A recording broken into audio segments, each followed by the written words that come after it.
வணக்கம் கைஸ், இது பிஜி ஃபுல்ல 6 பேக் பார்க்க முடியுமா? நாள் 16 காலைல எஞ்சோடனே நேற்று மாதிரி ஜாகிங் போயாச்சு. பட் காசு சரியான வலிக்க ஆரம்பிச்சா நடக்கவே கஷ்டமாக இருந்துச்சு. சரி போகிறதுக்குள்ளே சரியாயிரும் அப்படின்னு நடந்து போனால் போகிற வழியில் இவனெல்லாம் பார்த்தேன்னு வச்சுக்கோங்களேன், இந்த மாதிரி வெச்சகன் வாங்காமல் பார்த்துட்டே இருப்பேன். அப்படியே அவனை பார்த்துட்டு போனால் காசு சரியாகலை, ஒரு மாதிரி சோகமாயிடுச்சு அங்கேயே.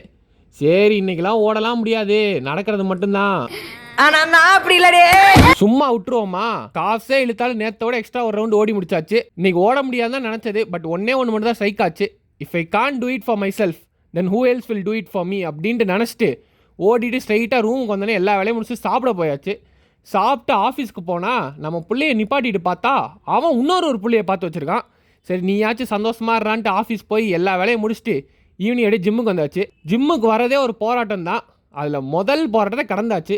அப்படியே ஸ்ட்ரெயிட்டாக அங்கே போயிட்டு இன்றைக்கி ஒரு மொரட்டு புல் டே. பட் காலையிலேருந்து ஒரு மாதிரி மண்டை கோளாறு தான் இருந்துச்சு. இப்போ ரொம்ப ஓவரு. எப்பயுமே எந்த ஆங்கிலேருந்து வீடியோ எடுக்கணும் தான் யோசிப்பேன். இன்றைக்கி எடுக்கணுமானு யோசிச்சிட்டான். பட் கடைசியாக எல்லாத்தையும் முடிச்சுட்டு தேவையான ஆங்கிலேருந்து எல்லா வீடியோ எடுத்தாச்சு. அப்படியே இறுதியாக போய் ஒரு செக்கினை பண்ணலான்னு போனது. பம்பு சூப்பராக வந்துருந்துச்சு. அதை பார்த்துட்டு அப்படியே சிக்கன் வாங்கிட்டு ரூம் போய் சாப்பிட்டாச்சு. சாப்பிட்டு ஐபிஎல் சைடு போனால் அந்த ப்ளூ சட்டைக்காரன் நம்மளுக்கு நாமத்தை போட்டு விட்டான். அந்த சோகத்தோடய அப்படியே கொஞ்ச நேரம் விசிடியை பார்த்துட்டு நாளை முடிச்சுக்கிட்டேன். மகிழ்ச்சியாக இருங்க. புதுசாக பார்க்குறதுல அந்த ஃபாலோ பட்டனை மட்டும் தட்டி விட்டுருங்க.